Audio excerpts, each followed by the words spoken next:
The land that listens. Long ago, before the mines, before the stadiums, before the world knew the name Bafokeng, there was a quiet land beneath the Magaliesberg Mountains. In the early morning, when the dew still kissed the grass, a small nation rose with the sun. They were called Bafokeng, the people of the dew. Every morning they woke early to work the soil, herd their cattle, build their homes, and raise their children with discipline and pride. Their leaders taught them one truth. A nation that stands together can survive anything. Stood.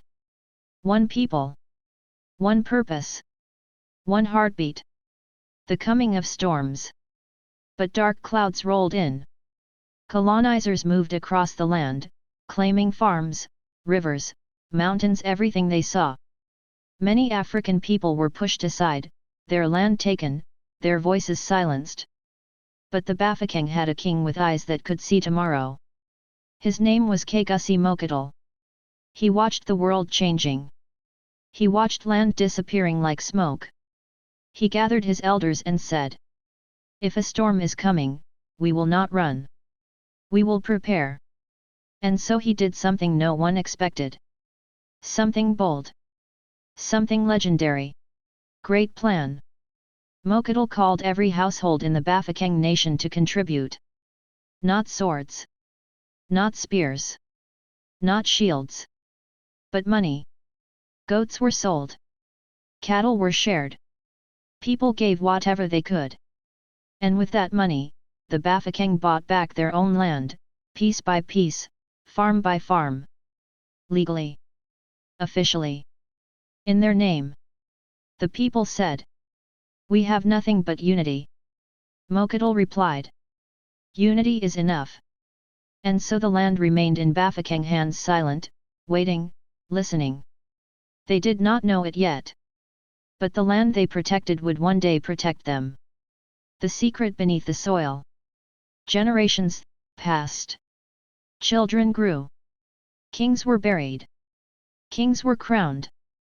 Then one day, the world made a discovery that made the ground itself shine. Platinum.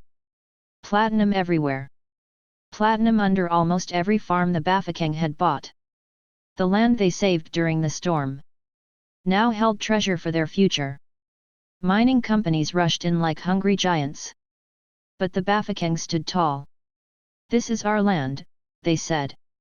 "If you dig, you pay." And so they made royalty agreements, payments for every ounce taken. Money flowed. The nation grew. And the world began to whisper. Who are these people? How did they become so powerful? A kingdom of tomorrow. With their new wealth, the Bafokeng did not just celebrate, they planned. They built roads, schools, clinics, a stadium strong enough to host the world, businesses across Africa and beyond. They created a modern kingdom, with old traditions at its heart. Children learned Setswana. Elders passed down praise poems. Initiation schools shaped boys and girls into adults. Festivals celebrated ancestors and kings. They carried culture in one hand, and the future in the other. The nation of the dew. Today, the royal Bafokeng nation stands not because of luck, but because of wisdom, unity, and courage.